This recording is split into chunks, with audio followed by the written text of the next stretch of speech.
Welcome back, literary enthusiasts. Today, we're diving into the fascinating world of onomatopoeia. This is a literary device where words imitate the sounds they describe. From the buzz of a bee to the roar of a lion, onomatopoeia brings a sensory experience to our reading and writing. So, let's get started. Onomatopoeia comes from the Greek words onoma, meaning name, and poien, meaning to make. Essentially, is a word that phonetically mimics the sound it describes. Think of words like sizzle, whisper, or clang.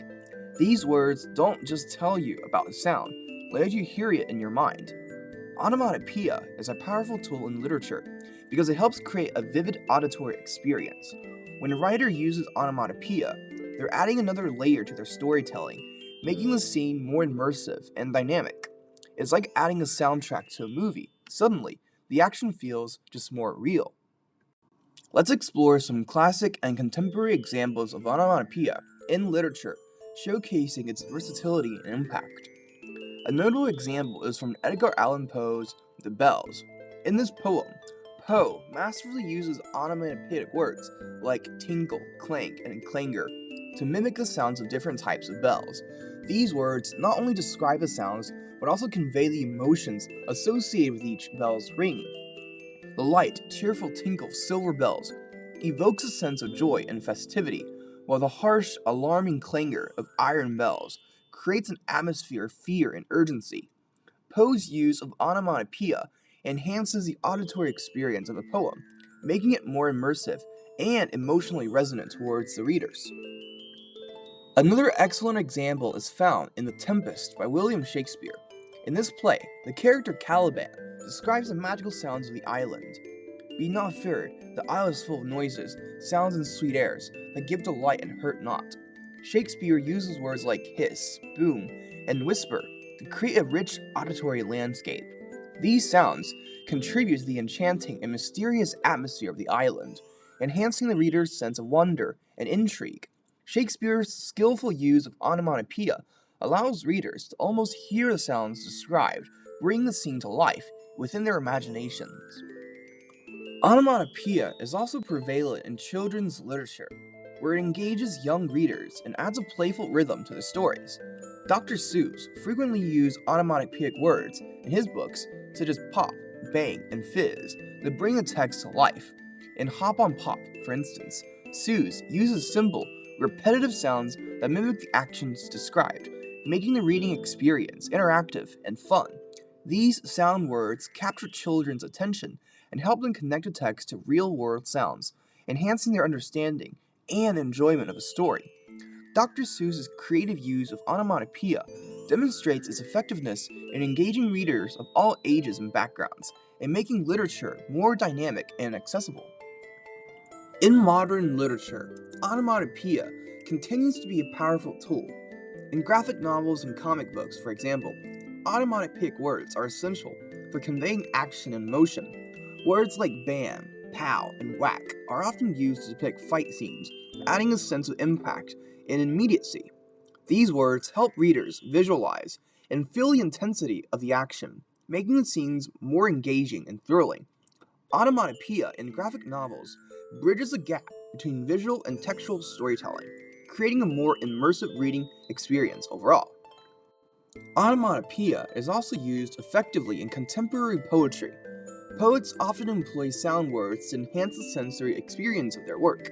For instance, in the poem Ode to a Nightingale by John Keats, the word drunk is used to describe the effects of a bird's song on the poet, creating a vivid auditory and emotional experience. The use of onomatopoeia in poetry allows poets to convey complex emotions and sensory details in a concise and more impactful way, enriching the reader's experiences overall. Furthermore, in novels and short stories, onomatopoeia can be used to create atmosphere and set the tone. In mystery and thriller genres, for example, onomatopoeic words like creak, rustle, and thud can heighten suspense and create a sense of unease. These sounds draw readers into the story, making them feel as if they are right there with the characters, experiencing the tension and fear firsthand. By incorporating onomatopoeia into their narratives, authors can also enhance the mood and atmosphere, making their stories more compelling and immersive at the same time. So, why is onomatopoeia so effective? For one, it engages readers' senses, making the experience of reading more immersive. When you read a word like buzz, you can almost hear the sound of the bee. This sensory engagement makes the text more memorable and vivid. Onomatopoeia also adds a rhythmic quality to writing. In poetry, it can create a musical effect, enhancing the overall mood and tone. For example, in Alfred Lord Tennyson's The Brook, the repetitive use of sparkle, bubble, and chatter mimics the continuous lively flow of a stream, contributing to the poem's serene and rhythmic quality. In prose, onomatopoeia can enhance descriptions and action scenes. Instead of just saying, "the gun fired," saying, "the gun went bang," gives a more immediate, visceral sense of the action. This can make scenes more dynamic and engaging, drawing the reader deeper into the stories.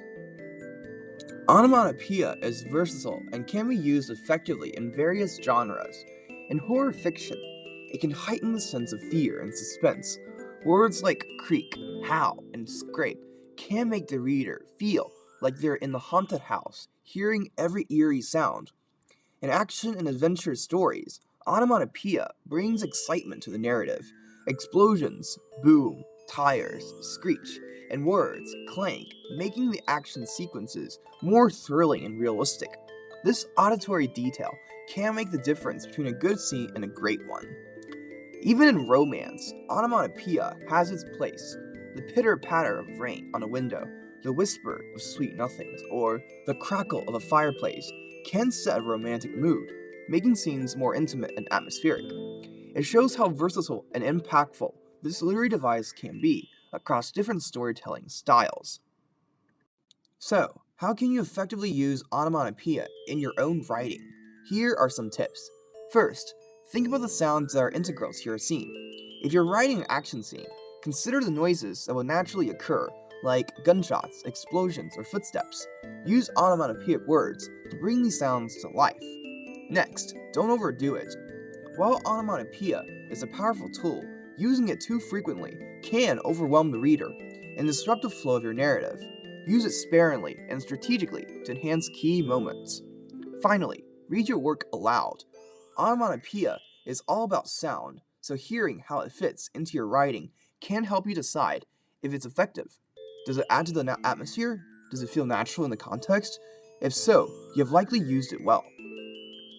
And that's a wrap on our exploration of onomatopoeia. It's a dynamic and engaging literary device that can add depth and richness to your writing. By mimicking sounds, onomatopoeia helps create a multi-sensory experience, making your stories more immersive and memorable. If you enjoyed this video, don't forget to hit like, subscribe, and hit the bell icon for more literary insights. Share your favorite examples of onomatopoeia in the comments below. Until next time, keep writing and keep creating those beautiful sounds in your stories.